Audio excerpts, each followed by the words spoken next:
Hi all, just having a bit of a running session. Just been building up the timetable on the layout. I've not been doing much modelling on the layout at all. In fact, I lost interest in it, to tell you the truth. I lost interest in the model trains. I just completely just not interested in it at all. I've been doing other things anyway, but I suppose you go through patches like that and you think to yourself, I even thought of ripping it up. I thought, oh, I've had enough. But and then my family and everything go, don't be stupid. And I thought to myself, yeah, I've put a lot of time and effort into this. I thought, no. But I suppose you get times where you think, oh, I've just had enough. Should I give it a rest? Rip it all up, start again, sell it all? I don't know. But anyway, I'm carrying on. And my bugs came back. I found my mojo, as they say. Because I lost the modelling mojo and now I've got it back again anyway, so. I've got the timetable running here, which I'm fine tuning. It's all virtually done. There's 30 train movements in this timetable. As you can see, I've got all sorts. I've got the placer there running. That's done a little route. I've got the big boy running around there with the American US wagons. I've got the train in a distance there, Swiss steamer. Got the placer heading back into its yard there. I'll have the actual transformer wagon, the red one. That'll be doing its route, so I've got a route set for that.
Yeah, there's all sorts going on. It's great. It took a lot of time now to fine tune this timetable for them to all synchronise perfectly. For about an hour and a half on the layout. And you can see that little Unimog's just gone out. I didn't even realise it went out there. It's just gone out behind the church. That's doing its little route now. That'll speed up and go back to the main yard.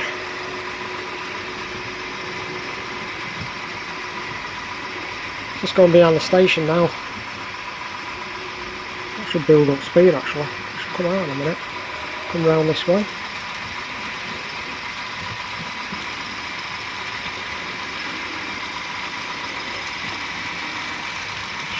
But yeah, it's all good fun. Planning on getting out either the Ice Valero, Roco Ice Valero 407 I think it is, or I might get the London 2012 Javelin out. That's DCC sound. That's something else I might be doing, not sure yet exactly. Just sort of taking trains off, on and off the layout, having a bit of a change. Beautiful. That's a stunning model, that. Like Unimog. But anyway, another thing I've been doing is I set up and got Smart Hand working. That's all working perfect. So I sort of give up with using that, but it is good. And you can see all the layout running around. You can adjust it, do whatever you want with it on the tablet, and that works with the main PC there running around. So yeah, I went in Arcadia models on the way home from the job I was on, and I ended up buying all that lot. I only went in for a look and I came out with spending 200 quid. I couldn't believe it. But Tim, he done me a good deal, as he always does. I got these model trucks at a good price. End of the line. They're selling them off cheap, so I just went crazy buying them. Really nice. Tanker wagons, container truck type wagons. Beautiful. There's 3 empty boxes there because I've just got them out.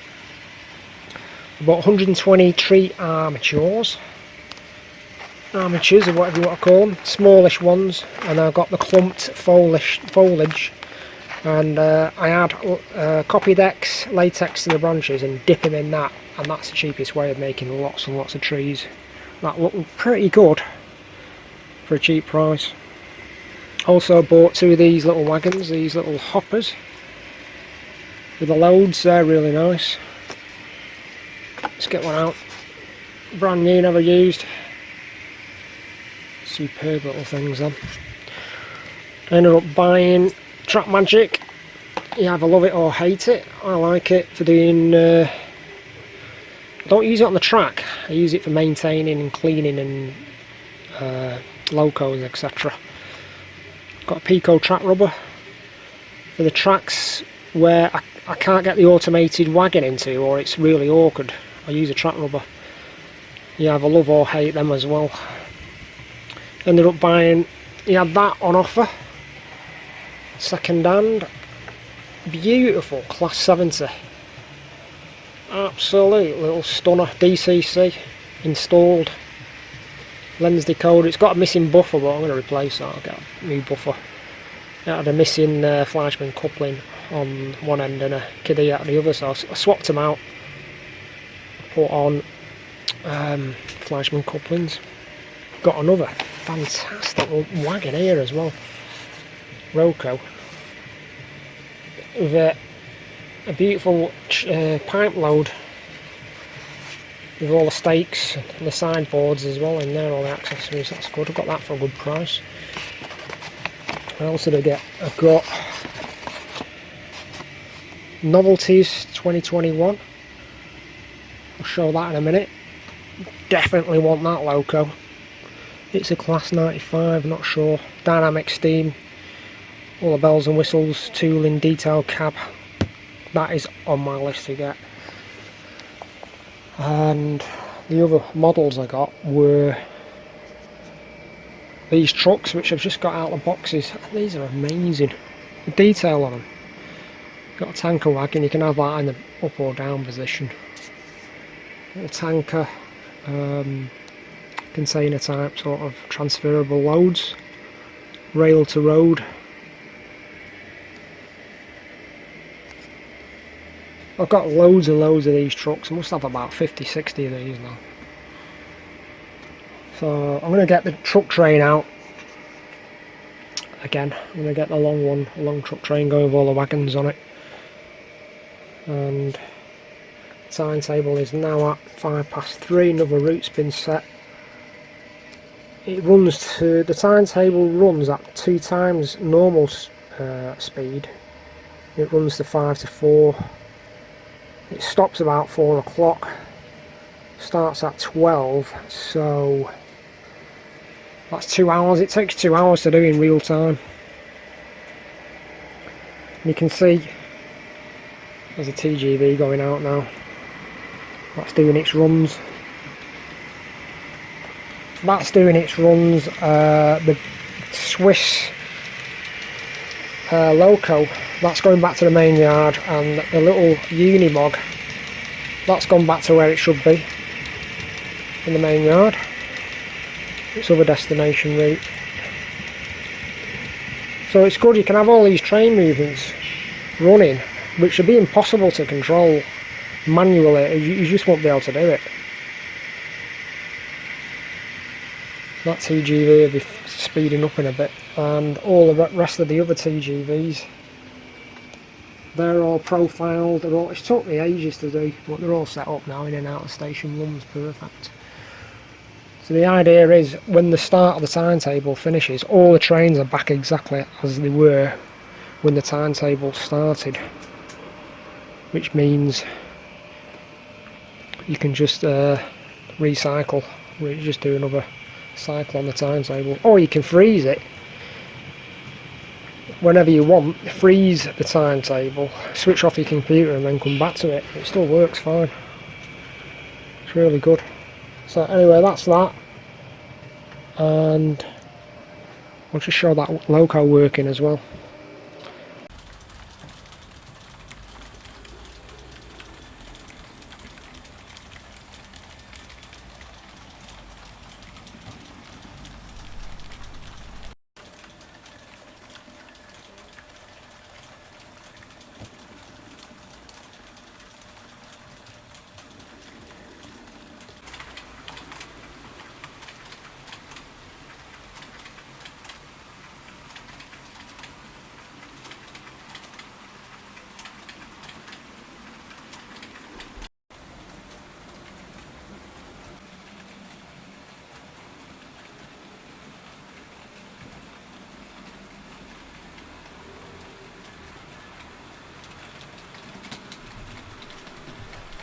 What a stunning picture for a magazine. Catalogue, brilliant, high quality catalogues these. You can see a beautiful picture there in the snowy weather. Shows all the pictures of the staff in the factory building the models, all hand built, a lot of them, in Austria and various other places in Europe. That's a really nice model. The R95, dynamic steam sound, diesel cab, loads of new tooling on it. It's going to be an expensive model that, but I won't mind that.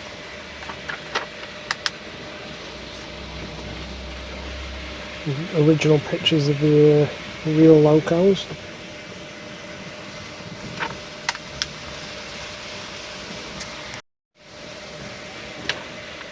Got the railjet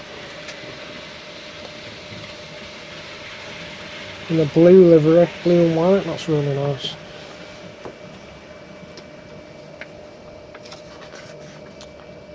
Regio jet, that's nice. Some really nice stuff. Look at that for a picture. I mean, that is utter stunning for a model. You think that was real? It's just amazing. You've got a glass electric rail car. That's nice. Loads of nice stuff. See if we've got any pictures of the even that black and white picture looks amazing. Stunning. This catalogue's really nice.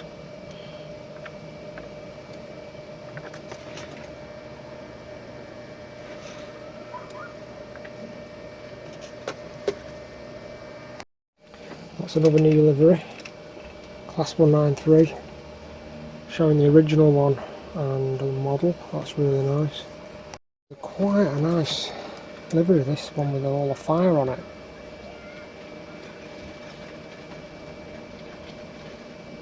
Stunning looking logo.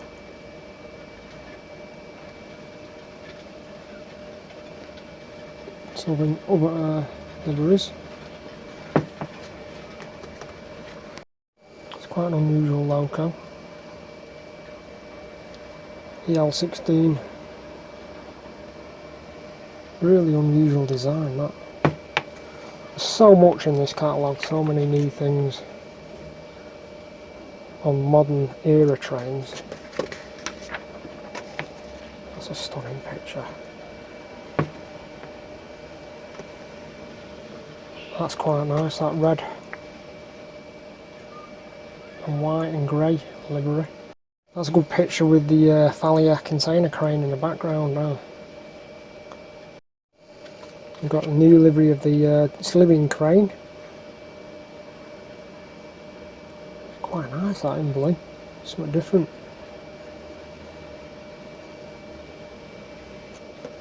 Got these little DHG 500 shunting logos. Very nice. There's a lot of stuff packed into that catalogue. A lot of new items as well, so some interesting stuff there.